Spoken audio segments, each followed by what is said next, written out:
podcast too.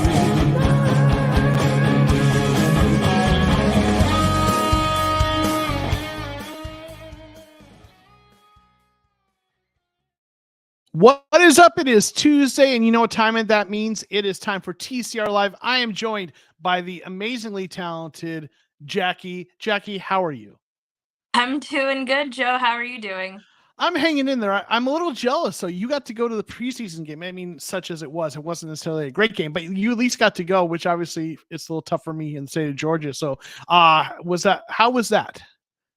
You know, for it being a preseason game, the atmosphere still upbeat, and it's great to be back in the building. Didn't get to go to a game last season. I was living in Virginia, now I'm back home, so I will definitely be going to a fair share of games this coming season, which I'm excited for. Lots of Chiefs fans, but you know, the energy's still alive and well in State Farm Stadium. Yeah, I think we're going to have to get used to a lot of visiting. I mean, we always have, but I think this season in particular is going to be a rough season. So let me say hey to some of the folks in the chat. We've got Grandizer holding down the chat, doing what Grandizer does, doing a great service to content creators. We greatly appreciate you. Thank you for being here. We got Classy Nasty with the biceps. Thanks for being here. We got our guy, Corey Red Sea. Oh boy, the conversation topics on this one. We'll see, right? We've got, Alona. She's a Seattle fan, super nice person. Finally made it. What's up, Joe? Coming from Seattle Seahawks fan lady here. Hi, Jackie. Appreciate you hanging out with us. She is always very kind in the comments of the videos, so we appreciate you. We got AZ Esports Cards back again. Appreciate you being here. And Giovanni, morning from Australia. Appreciate you hanging out with us. Love having our Cardinals fans from across the world hanging out with us. Thank you for being here. Good morning to you. We got Aaron News. Made it this time. Been a while. Well, we are glad that you made it. And I'm sure there's other folks that are being rolling in. So thank you for being here with us. So, yeah, speaking of the game, right? You know, that game wasn't a great outcome, but it's preseason, right? So when you look at the game, let's talk about just a couple observations from the game, players that stood out, things you saw. And we'll just kind of go back and forth a little bit. And folks in the chat, if you have some observations, let us know. Jackie, what's something that stood out to you from the game? Well, there was a lot of negatives in this game compared to last week, so I'll kick us off with a positive. And I think Keontae Ingram is making a solid case for running back too. He had a touchdown. He had 28 yards off of 6-7 carries. He caught 2 passes for 20 yards, 1 kick return for 13 yards, broke some tackles, made a great effort for that touchdown on the goal line. So I'm liking what I'm seeing out of him. It's very refreshing, somebody that we drafted kind of coming into their own. So I'm really looking forward to seeing more of him, hopefully, this week. Yeah, I'm with you. That was one of the things I mentioned in my kind of reaction video to the game. You know, the Cardinals drafted him, I think it was 5th round, 6th round, a couple years ago. And, you know, I've been saying forever, I'm a big believer in build your offensive line and then draft like a stable of running backs on day 3, you know, maybe late day 2, but really it's better in like 4th, 5th round. And if you have a good offensive line, you can get good running backs. The top, you know, conversation about running backs has been going on for a while in terms of the devalue to the position. That's a whole other kind of issue there. But it's nice to see a guy that like they drafted in that sort of from that sort of perspective or strategy, you know, on day 3, who's come in and, you know, last season, you know, he didn't get a lot of playing time and he had a few moments where he looked okay, but you know, the whole offense kind of fell apart by the time he was actually getting any, you know, consistent carries. But, you know, this is a guy who I think fits this offense better, the wide zone, you know, I think he's a good fit for this running scheme. So it was nice to see him in there, but you mentioned the broken tackles. That's something, you know, it's one thing if a running back gets some yardage on yards that the offensive line clean, you know, opens up for them. It's a nice, clean kind of hole, but like there were a couple of plays where he got something out of nothing. Right. And that you like seeing, right? So I'm with you. I'm going to kind of stay in that kind of, related to that. One of the things, even though there were some penalties, one of the things I liked seeing is the offensive line didn't have really any. I don't even know if they had any penalties, maybe one, but they, you know, last season it was false start after false start, you know, and this preseason we just haven't seen that. And yeah, there was some costly penalties on defense and such, but to see that offensive line starting to play disciplined and, you know, they've got some work to do in some areas, but seeing those penalties on the offensive line cleaned up for me was, and seeing that continue into that second game, even though it was a rough game, was really encouraging. What are your thoughts on what you've seen with the offensive line so far? I mean, they play better as advertised. You don't, not that offensive linemen are really household names to begin with, anyways. But I'm really liking what I'm seeing out of everybody. I don't feel like there's a clear cut like weak link in the line. But yeah, they've been creating some nice run lanes for our running backs, and then the lack. It's nice to see no pre-snap penalties from them. Um, and it's great considering Kyler Murray may be coming back off that knee injury, and now we have the protection that he needs. Right, right. And that's going to be really important, especially when you consider coming back from that kind of injury. The running takes time to get back to 100%. Like if he, people are talking about when's Kyler going to be back. There's some people optimistic and even hopeful, maybe week 1. I don't think that's going to happen. I think it's more likely week 4-ish, give or take a couple weeks. But even at that, when he comes back, the running's not going to be completely back. So Right. if the offensive line can give him some protection, that's going to be really huge for sure. I'm going to say hey to a couple of the other folks that are in here before we get to our next observation. We've got, let's see. We have Cole McFarland. Thanks for being here. Are we all here to slander Isaiah Simmons? Maybe. We're going to talk about that in a little bit. He had a rough game for sure. Dark Saber, what's up from North Carolina? Appreciate you being here. Another fellow East Coast Cardinals fan. Agent 47, thanks for being here. The most negative is Simmons. I hope he plays better next game. If not, I mean, we're concerned about him, right? For sure. Let's bring in Jonathan Taylor, old school halfback, fullback combo with Taylor and Connor, Thunder and Lightning Sports Show. Thanks for being here. We're going to talk about that in a little bit, see what we think about that, yay or nay. Let's see. Cole McFarland saying, I think Zay has potential at edge. He can play off the ball backer and potential with his athleticism, rushing the pass. Okay. Gary Coker, thanks for being here. Howdy. We've got Dana Robinson. Thanks for hanging out with us. Bright spots. Ingram making someone miss every play, 100% starting O-line. Yep. LJ Collier up the middle. Keitrell Clark took a step back, but still saw a couple great observations. And then Mark Jackson, the trenches need to be better on both sides. Then Dana's saying Lowe's number 9. Yeah. Isaiah D-line depth, O-line depth. So let's talk. So LJ Collier, right? That's the defensive line is an area of concern, but he's been a nice surprise, right? What are your thoughts on what we've seen from Collier? Sometimes you just need a change of scenery because he was a former first-round pick for Seattle. Mm-hmm. That kind of didn't pan out the way they wanted him to, but sometimes you just need a change of scenery, change of coaching. You got defensive-minded people that believe in you that can really coach you up, and you can do great things for a new organization. So that is a standout for me for sure, that someone wasn't on my radar up until these last couple weeks. Yeah, I shouldn't say love, but I really am intrigued by those sort of reclamation projects when you get like a high guy who was drafted first or second round who didn't live up to their draft status, but if you can bring him in, they can become a player who's a solid player. There's something that got them drafted higher, some sort of skill set or physical tools. Now, sometimes there's still a straight out bust and it never works out. But if they had something that got them drafted that high, if you can bring him in and try to figure out how to tap into that through the coaching or the different scheme. I mean, look at Will Hernandez. He was a high second round pick, right? Border, just close to that first round range. And, he had, I think his rookie year, he was solid.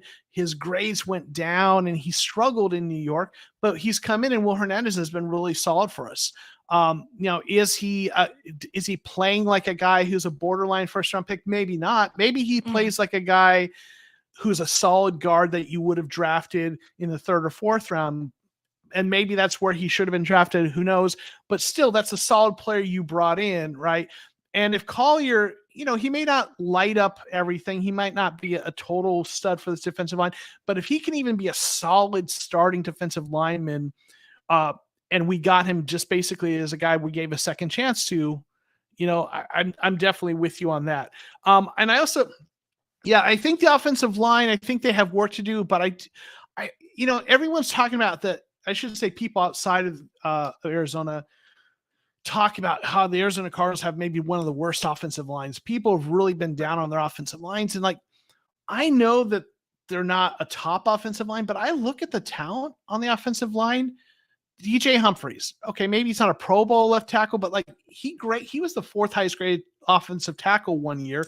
He's been up and down, but he's a solid player, right? Will Hernandez has been solid. You've got Paris Johnson Jr., the first offensive lineman drafted this year, who looks like he's going to start at right tackle.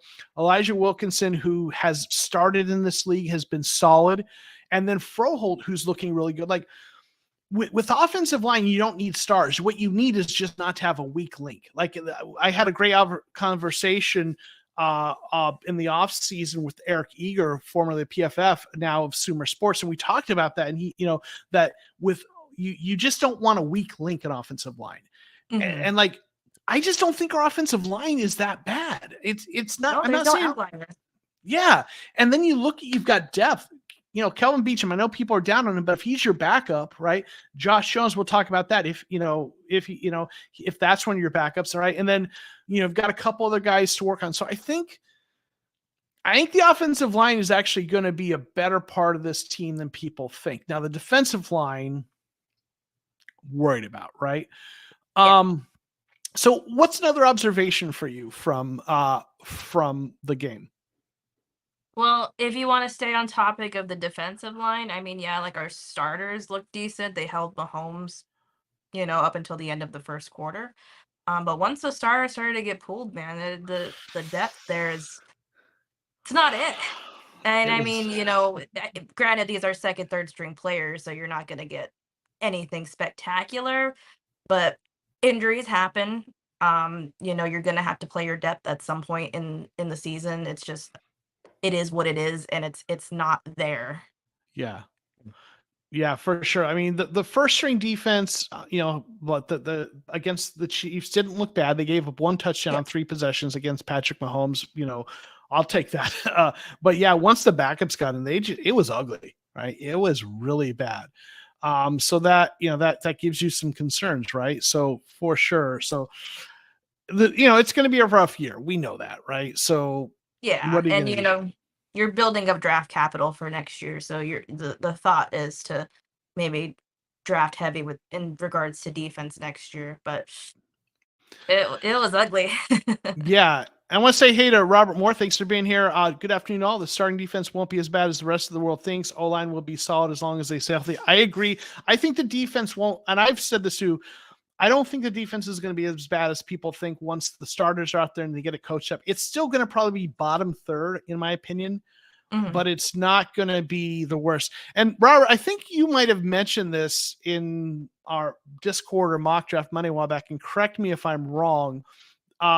But you posed the question that wonder if, like, Jonathan Gannon, when he first took over as defensive coordinator in Philadelphia, what people, at least as the legend goes, he said something to the effect of, "You guys take care of the offense this year. I'll coach up what we have on defense, and then we can try to improve the defense next year," in his second year as defensive coordinator, like in terms of like team building. And so some people have wondered, well, I wonder if what they're going to try to do is get the offense going and kind of coach up what they have on defense, try to develop some young players, and then next year go much heavier on drafting the defense. Yeah. So yeah, Robert saying that was said by JG. So that is interesting. An interesting thought. Maybe, he and Rallis are just going to trust that they can coach up some reclamation projects, some rookies, some guys that are, a few guys like Buda and Jalen, right? But then a few guys that are, we're not sure about. Maybe they feel like they can coach it up, be serviceable, try to get the offense fixed this year with offensive line and guys like, Michael Wilson and stuff like that. And then next year lean into that. So yeah, we'll see. Want to say hey, I think there was want to say hey to Josh Butts. Thanks for being here. He's got a podcast, No Butts About It. He's a Bengals fan. Good dude. Thanks for being here. There are endless examples of change, scenery, coaching, making a player better 100%. Honestly, O-line consistency is key. Would much rather know what I'm getting week to week. I agree. Thanks for being here, by the way, Josh. So yeah, for sure. Well, let's talk about a couple different things that I want to mention. Okay, so real quick, there were a couple moves let's see. Oh, let me get that back here. Okay. There were a couple of moves in terms of like that were tweeted out, minor moves. That the Cardinals signed running back CD Scott, released punter Matt Heck, and waive injured offensive lineman and Shavius Simmons. So, any thoughts about this that you wanted to expound upon there, Jackie? Well, I guess that proves we have our punter. And then it also is indicative that we are still kind of iffy in our running back room. I mean, yeah, Keontae Ingram did have a very good game. I guess he did miss like the last week and then some training camp due to some like abdominal injury. So yeah, I guess, with Marlon Mack going down, and then there's not a clear, like, solid running back two outside of what we've seen from Ingram, then yeah, we're just gonna have to keep adding depth and seeing what works.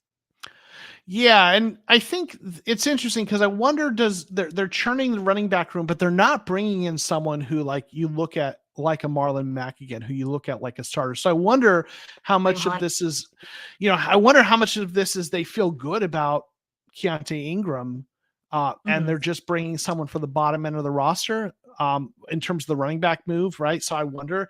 Certainly, the punter seems to suggest that Cooley has kind of earned that job, so we'll see. But let's talk about two players we've kind of mentioned before, but I kind of want to just highlight Isaiah Simmons. What are we going to do with him? Like, so you see his grades here, the first preseason game, his grade 63.1. It's not horrific, but for a guy who's supposed to be a starter in the preseason, you want to see a better grade than that, right? If you're a starter and you're playing in the preseason, you want to be, kicking butt, right? Right. But the Kansas City game, he played 27 snaps. They kept him in after they took out the starters. And that's Which concerning. tells me they want to see more out of him, or he's not ready at his new position. Because he didn't play bad with the starters in, but once he became, essentially or supposedly the best person on the field in the safety core, then it's like, oh, Yeah. there's a disconnect. As Michael says, wow, not good, right? Yeah. Team's going to go right at him. Yeah. So, like, listen, I get it. Like, small sample size, preseason, good players will have a bad game once in a while. But man, when you're supposed to be a starter, you're in your fourth year, as gifted and talented as he is, and he's a smart guy. He's a smart player.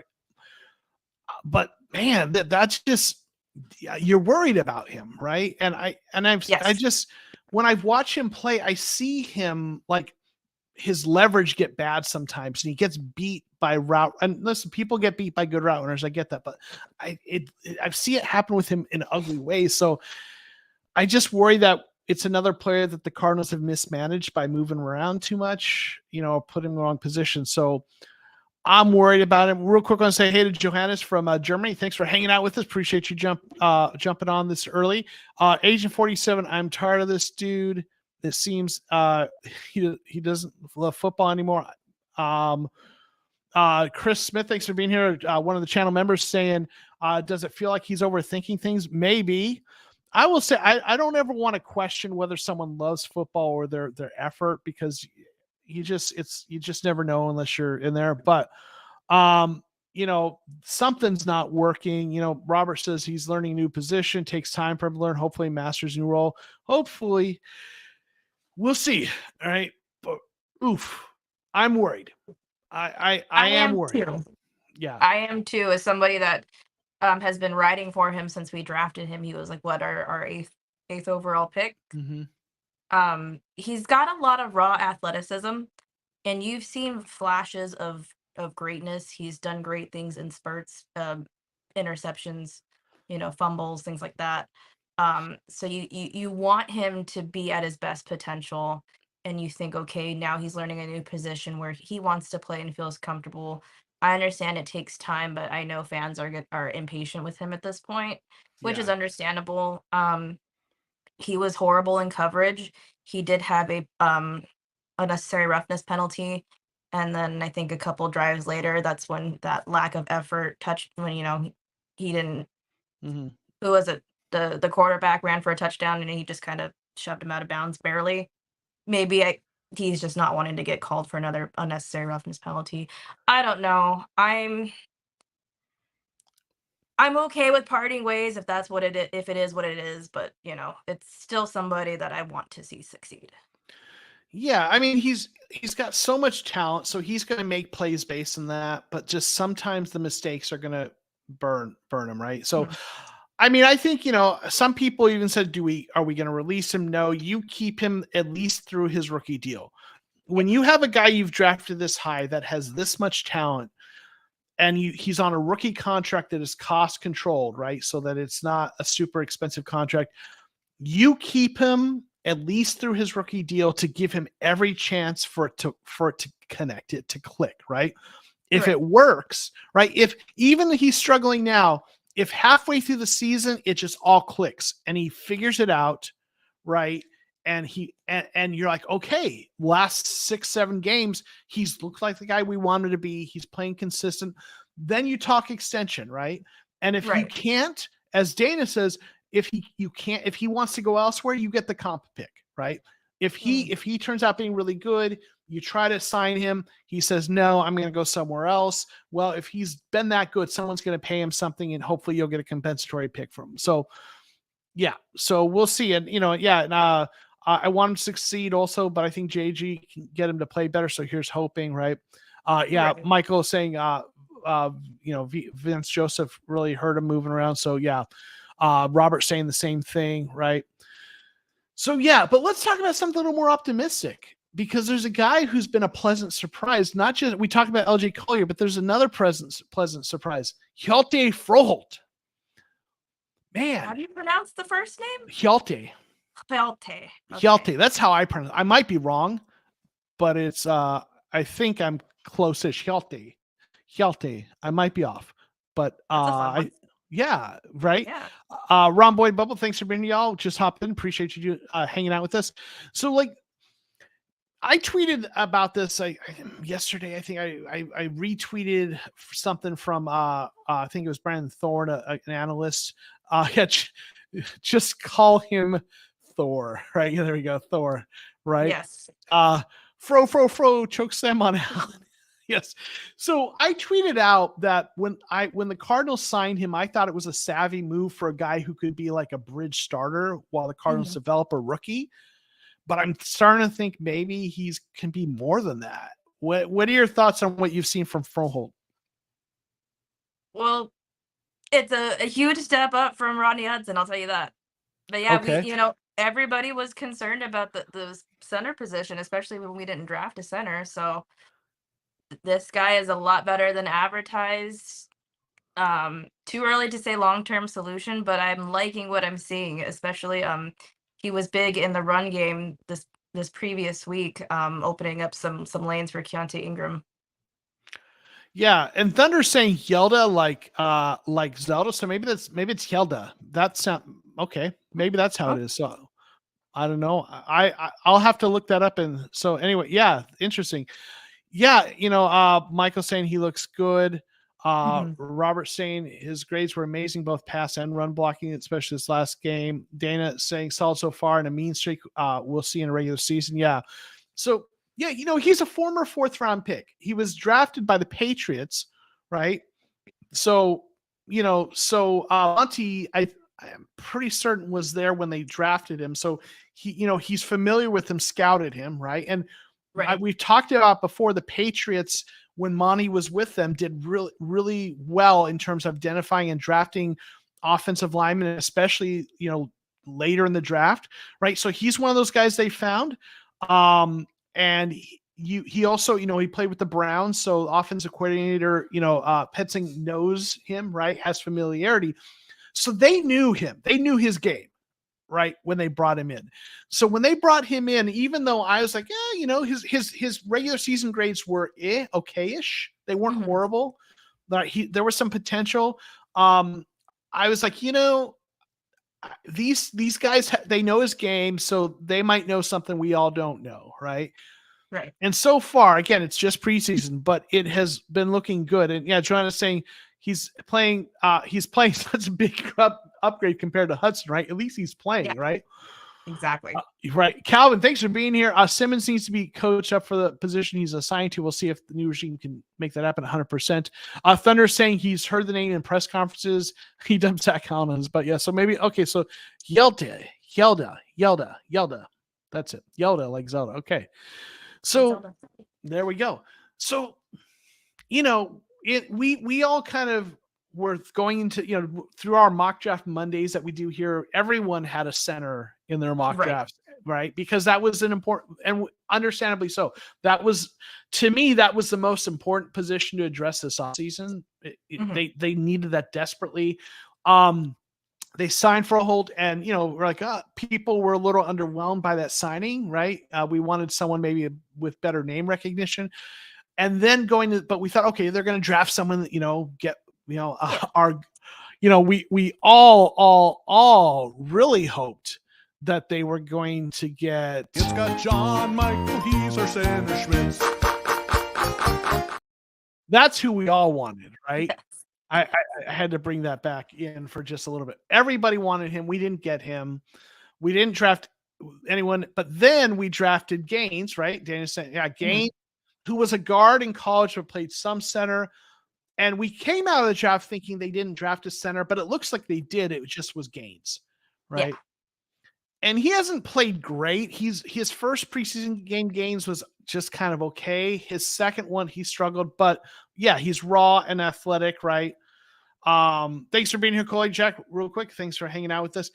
So, but Froholt looks like, I don't know. I mean, if he keeps playing like this and plays well during the season, he might be the starter for 3, 4, 5 years. Yeah, that's exciting. Yeah, right. And he was a 4th round pick. That's where you get a lot of that's where you get a lot of interior offensive linemen that are starting caliber. So we'll see, right? Yeah. So any other thoughts on Froholt before we move on? I just hope he's the center of the future and doesn't go out the Rodney Hudson way. That's all. Right. Ugh, please, right. So a couple other things. So speaking of the offensive line, there has been some conversation on Twitter about whether the Cardinals might trade Josh Jones. He is right now on the bench, right? He started a lot of games from last year, played well. He's a former 3rd round pick who some people thought was a steal that draft. And he's played well. He graded in the 70s. And he's a guy who's just, there's a log jam, right? Because, Humphreys, obviously the left tackle, Paris Johnson Jr. looks like he's locked into the right tackle spot. And then you've got Josh Jones and Kelvin Beachum kind of duking it out for the swing tackle. And, in a vacuum, I'd rather keep Josh Jones than Beachum, right? He's younger. He's got potential, but this is the last year of his rookie deal. Mm-hmm. So the question is he going to walk? Because he's not going to want to re-sign to be a backup.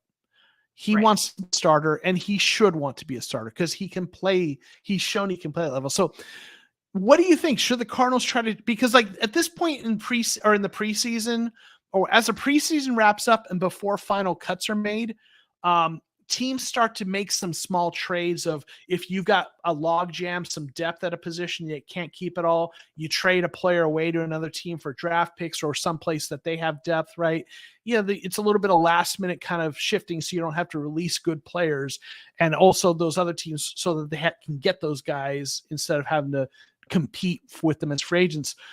So Josh Jones is a candidate, and guys like Mike Renner from PFF tweeted that he thinks that's a guy that might get traded. So this is something not just people in Arizona are talking about. People in the national media are saying Josh Jones is a guy that might get traded because of this. So what do you think? Should they trade him away, Jackie? Well, in a rebuild, retool, where we're looking for draft capital and setting ourselves up for next season, I think it would make the most sense because, he is on his last year of his rookie deal. He's not going to want to be a backup. And it's kind of a good problem right now to have that a starting caliber guy is on your bench. There is concerns for injury. If somebody goes down, well, that's a guy that can go in and play right now and, perform. but it would make sense to trade him. Yeah. Some of the folks are saying in the chat, Michael saying, I think Monty and JG are smarter than all of us. Listen, I think they know what they're doing. Agent 47, I would not trade him, but if the price is so good, take it. P. Treepeck, thanks for being here. Good to see you. If we can get a third or better, I would trade Jones, but we would still have Beachum. Gary Coker is saying no one ever gave Thor a chance. If Cardinals did, and he's playing dividends so far, 100%. Robert Moore saying trade Hump, keep Jones. That's that's interesting, right? Because Hump is older. Do you keep the younger guy, right? Yeah. Jess Burthen, thank you for being here, hanging out with us. It's the first time we've had proper depth on OL, and after last year, I can't justify trading any of our line. Don't care if we could benefit. We need to keep their depth this year. Doc's Cards, thanks for hanging out with us. What's he worth in trade? Late second, early third, right? Level 7, thanks for being here. Let's talk in Discord. Joke, I need my opinions to be heard. Well, hey, you can also put them here, but yeah, well, I'm in the Discord. And by the way, if you're not in the Discord, there's a link in the description of this video before. Join the Discord. There's like 120 folks in there, and there's like a couple dozen people who are active, like talking every day. So if you want to talk Cardinals throughout the day, it's a great community. It's non-toxic. We hang out. We talk Cardinals in there, right. So definitely do that. P. Treepeck, good to see you, Joe, and all. Thanks for appreciate you. Mark's got to go. Have a great stream. Thank you. All right, so let me kind of unpack from my perspective, kind of the calculus on Josh Jones, a trade, right? So, and there's a little bit of pros and cons, right, for the move. Okay, on one side, he's younger than DJ Humphries, right, and he played well. Now, Humphries probably has a little bit better physical gifts in terms of athleticism, but Josh Jones is an NFL caliber left tackle. Okay, and I think I know there's been question if he can play right tackle. I think he's played okay at right tackle this preseason, but. So there's this question. Okay, between those two, do you just DJ Humphries? Left tackles can play well into the 30s, so we can keep playing, right? He can keep playing, but do you go with the younger guy in Josh Jones? Humphries. Robert saying takes up $17 million in Cards online, which is $32.6 million. Sign Jones to the future. So there's a big cap hit. But I think you'd have to take one rough year in terms of cap hit if you moved on from Humphries. So the idea is, okay, well, maybe you go with the younger guy, right? If you don't, if you're keeping DJ Humphries and you're keeping Josh Jones, okay, well, Josh Jones isn't starting, so you're keeping him in the back as a backup. Okay, if the injuries come around, it's good to have him. Okay, but this is the last year of his rookie deal, so. If you're not going to keep him past this year unless you're going to pay him starter money, because even though he's a backup, teams around the league know who he is. If he hits free agency, someone is going to pay him to be their starting left tackle. Now, he might not get top of the market money, but I think a lot of people are going to be surprised at the contract Josh Jones gets next year, as long as he doesn't have some kind of major injury. So, if we're signing him if we're keeping him past this year, we have to sign him to be a starter, which means we have to probably move on from Humphries and have Paris Johnson Jr. and Josh Jones be the starter.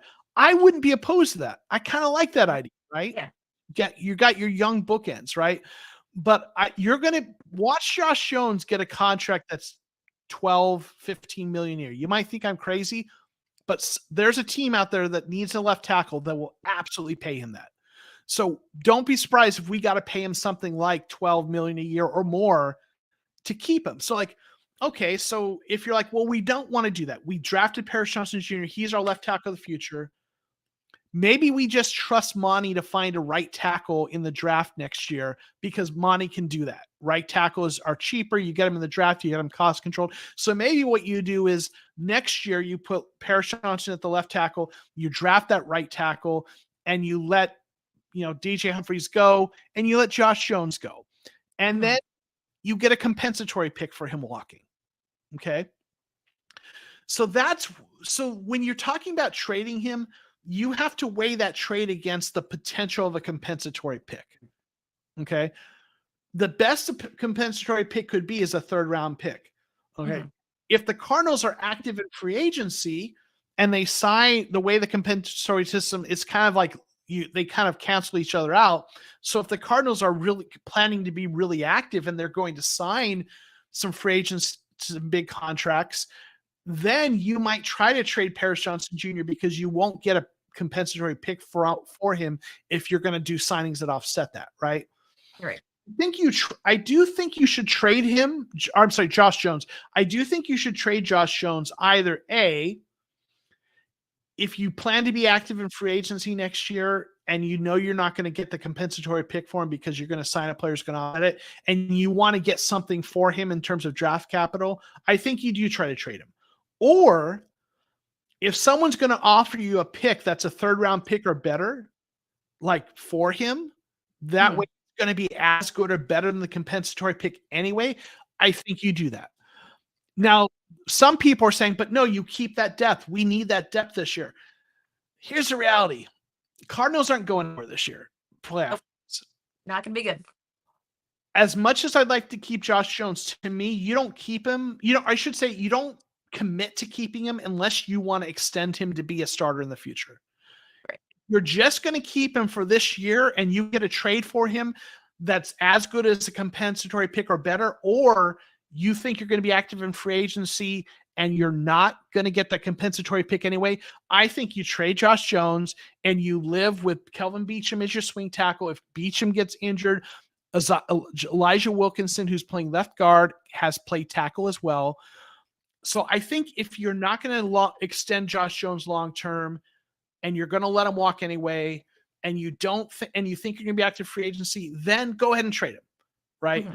Because as much as it'd be nice to have that depth this year, I'm not worried about this year right now. I'm worried about building for the future, right? Lance, talking about human life here. Y'all talking like the NFL's business again. Don't like the listen. And I, obviously as a human, this is a business, right? So right. So hey, and Josh Jones is going to make a business decision when he's a free agent, and he should, and he's going to get paid, and he should. So it goes both ways, right?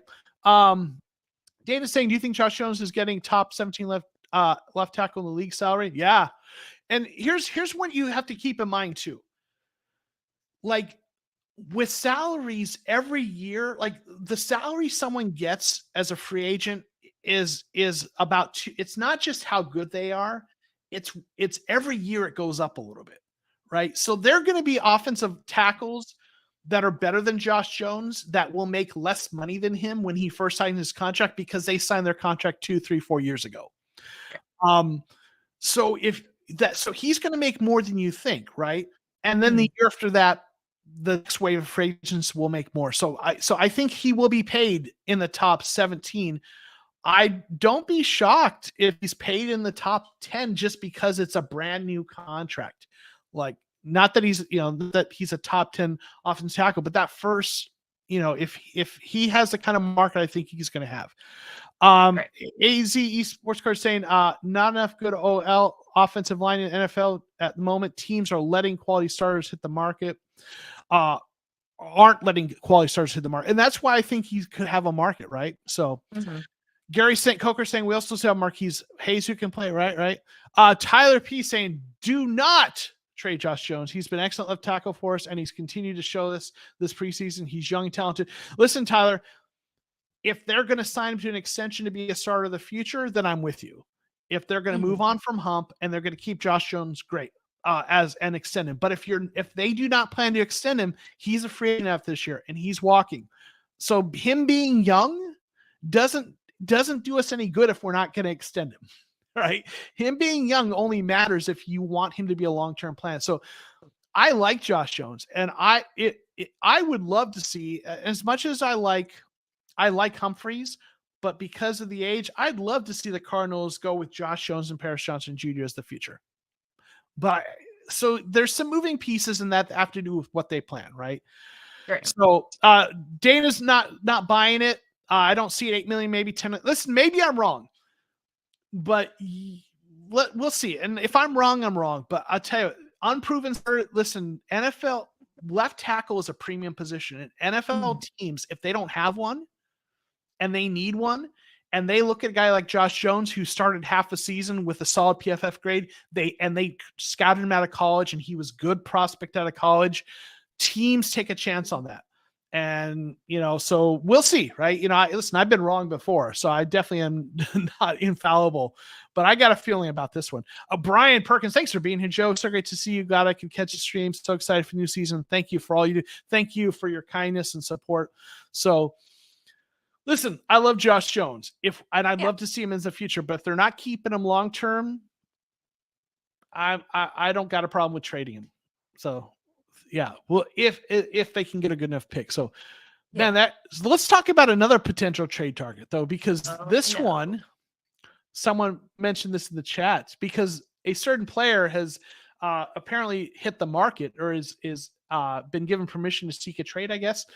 What about Jonathan Taylor? Yes or no? Should the Cardinals throw their hat in on him? What do you think? Absolutely not. Mm-hmm. Absolutely not. You don't pay running backs what he wants. It's a sad truth. We're probably going to see a decline of kids wanting to play running back in the NFL because they don't make it past, if they're lucky to get a first contract, they don't make it past that. Plus, we are not in any position to compete. So what's the point? I mean, it's fun to dream, and it's, I don't want to rain on anybody's parade. That's all for it. It's not a good move right now. It is not a good move. We're not the 49ers getting Christian McCaffrey and making a deep playoff run. We're probably going to win like 5 games. Save the money. Preach, sister. That's all I can say, right? Agent 47 saying no. Joanna saying Keim would have sent everything for JT, right? Absolutely. 100%. That is a Keim move right there. Right. Michael Evans saying not going to happen. No way. I mean, he's not going to want to come here anyway, right? Yep. But yeah, Brian, I'm 100% with you. You draft running backs, you don't pay aging ones that already deserve a bag, right? So yeah, 100%. So like, and yeah, he's saying caveat here, JT isn't old, but you know what I mean? Yeah, exactly. Yeah. You don't sign the veterans, right? So, yeah, I completely agree, right? And Robert's got, I saw this, I think in Discord, he posted this. Interesting, James Conner last year, 13 games, 1,082 yards, 8 touchdowns, averaging 4.3 yards per carry. Jonathan Taylor, 11 games, 1,004 yards, 4 touchdowns, 4.5 yards per carry. So some comparable numbers. So, but listen, John Taylor's a great player, but like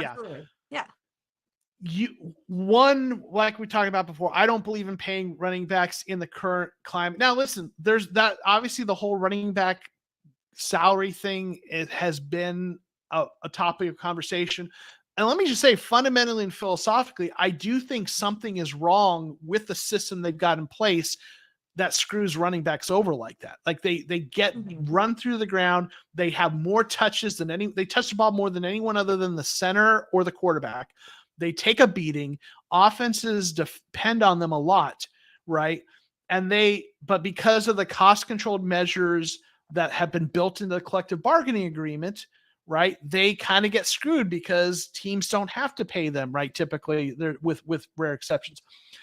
So I think I think something's wrong with that system. That system's broken, and I wish they could find a way to fix it. But that's a larger issue.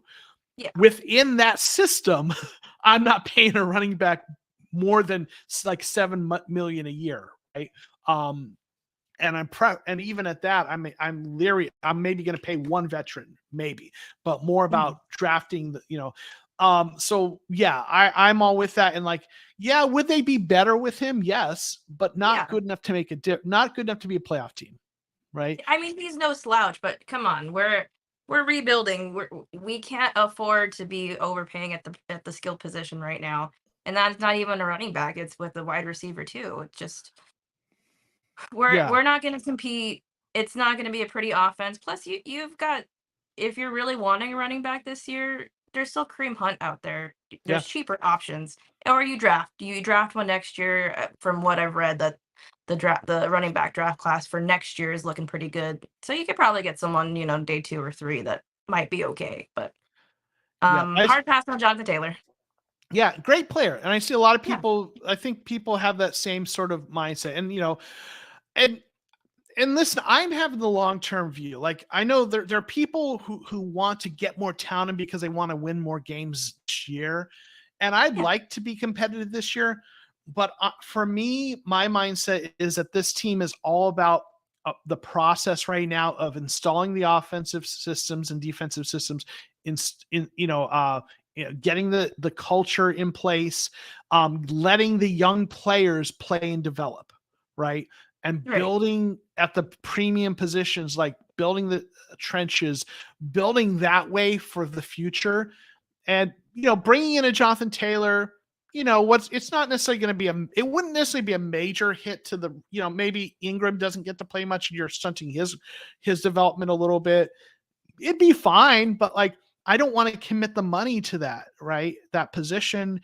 And I don't think whatever improvement he would bring to this team would not be enough to really make a big difference in the big picture. Right. So yeah, I'm glad to see some people are in agreement on that. Right. Right. So Dreaming's fun. It's a cool thought to have an offense with Kyler Murray and Jonathan Taylor. Yeah. But it's not feasible.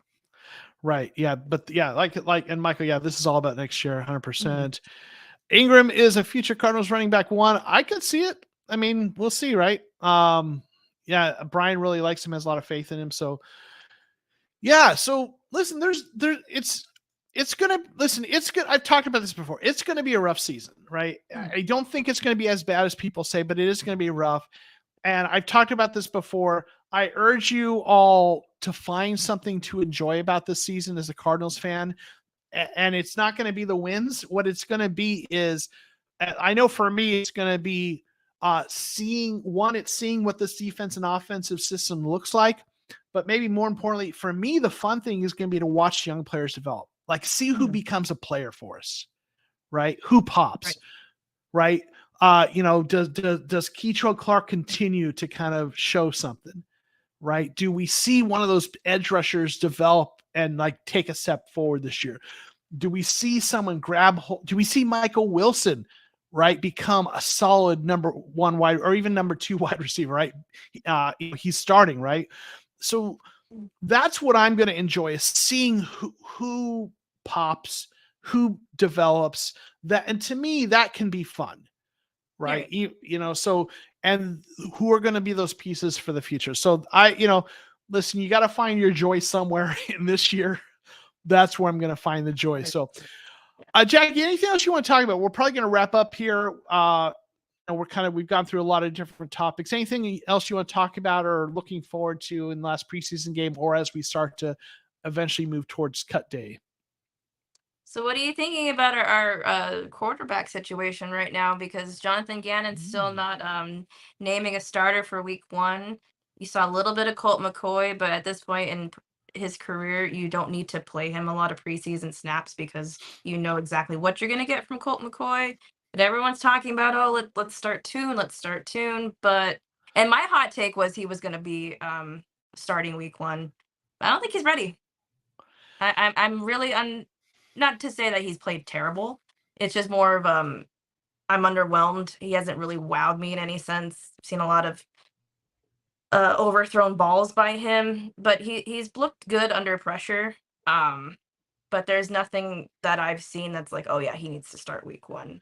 Now, granted, I think maybe you roll Colt out week 1, and then if you're, week 1 and 2, if he's playing like dog water, then absolutely, and Kyler's no close to coming back, by all means, put Clayton Tune in. Let's see what he can do.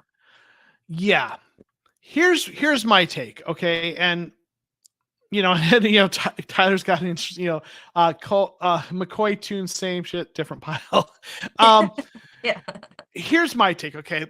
McCoy hasn't looked good this preseason, but also preseason, sometimes they're installing things. Sometimes they're not showing everything, whatever. Tune has been at points looked good, but Tune has also been playing against backups more than Colt has, right? So Tune is the exciting one. He's a rookie, right? He's young. People want to see what he can do. He's more mobile and he's run the ball right a bit. And McCoy, as much as people were calling him Goat McCoy last year and we're excited about him, he's the veteran. You know what you got with him. He's not, he's a good backup, but not a guy who's consistent enough to be a starter. McCoy is going to do a better job running the offense because he's just so smart and experienced. He's seen everything. He's going to know what's happening every play. Now, maybe the arm talent is going to have its limits. Maybe he physically isn't going to be able to do what someone like a Kyler can, but he's going to know what's going on and he's going to make the right call more than Tune would. Okay. So he's going to be like higher floor, lower ceiling, maybe a little more boring. Right. Tune is a guy who's going to make more mistakes. We've seen him overthrowing the ball a good bit. But Tune is a guy who can escape the pocket more. He's going to evade pressure more, and he's going to make something out of nothing. So with Tune, what you're going to get is a guy who can kind of hero ball a little bit more. He'll, run for first downs. So he might be able to make those kinds of plays kind of, when things break down. But for me, I'm saying, I think I'm going to start McCoy. The reason being, even though, if things are kind of not going well, Tune might be able to make something out of nothing better. This year is all about installing things. And Colt keeps the offense in scheme, right? He keeps it on schedule. He's going to drive the bus the way it's meant to be driven. And I think that's going to be better for the other players on offense to get used to the scheme. Tune might be able to make some plays Colt couldn't with his legs, but I think Colt is going to be better for the development of the rest of the offensive players, and I'm thinking development. So that's my take. What are your thoughts? I absolutely agree. You've laid it out exactly how I have it in my head, but in better words. But he's a veteran quarterback. He's seen all the looks. He knows the tricks. He knows the game, and a lot of it is, cerebral.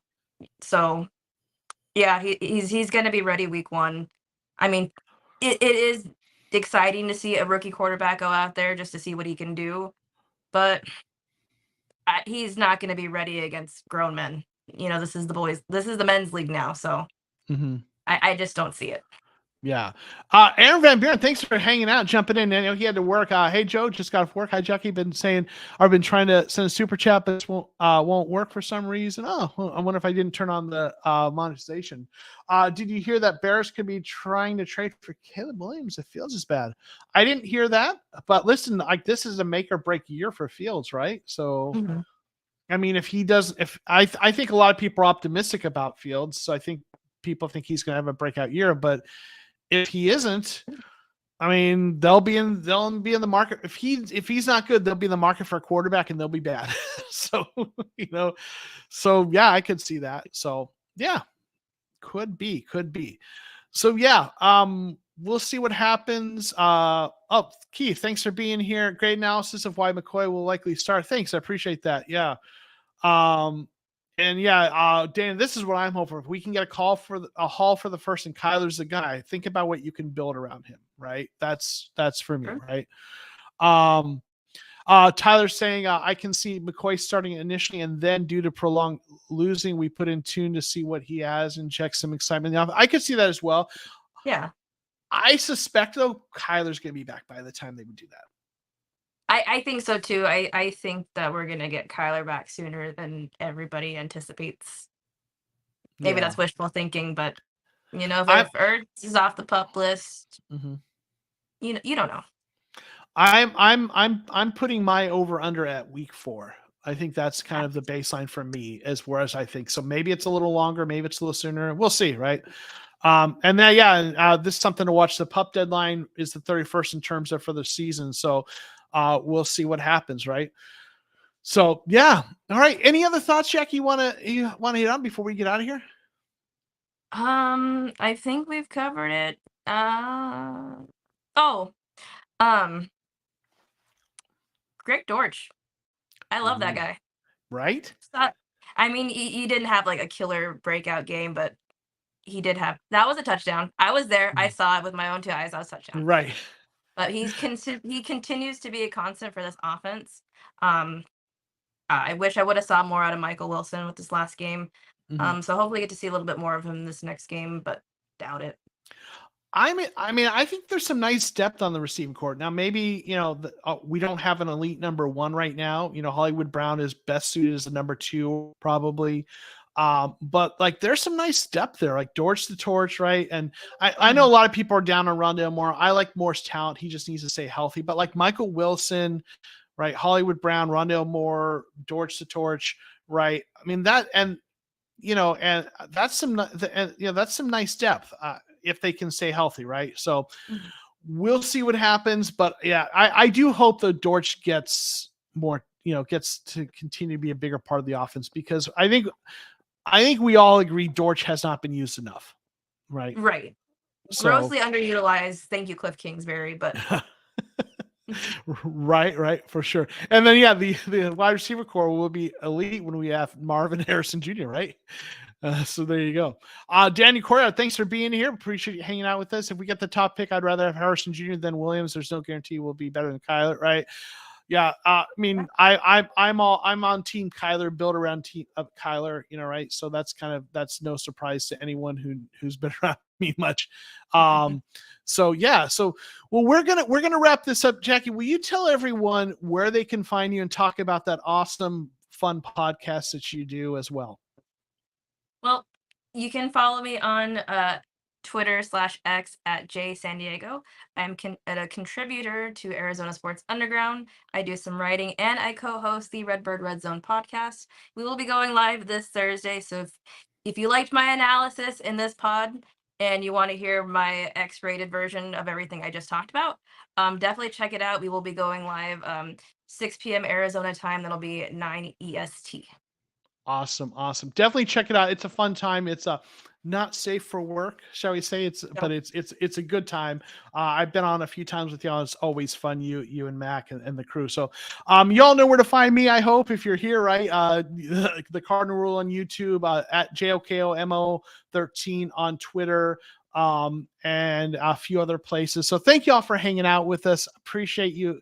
It's Cardinals football is back. It's just preseason right now, but man, those regular season games are just around the corner and I am excited. Thank you for everyone in the chat. If I missed anyone, I apologize. But we're going to get out of here and we'll see you all next week. Peace.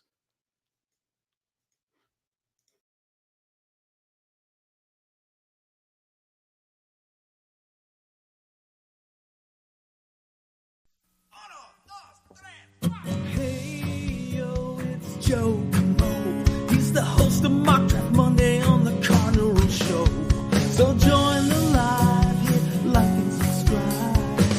Enjoy the podcast tonight. Enjoy the podcast tonight.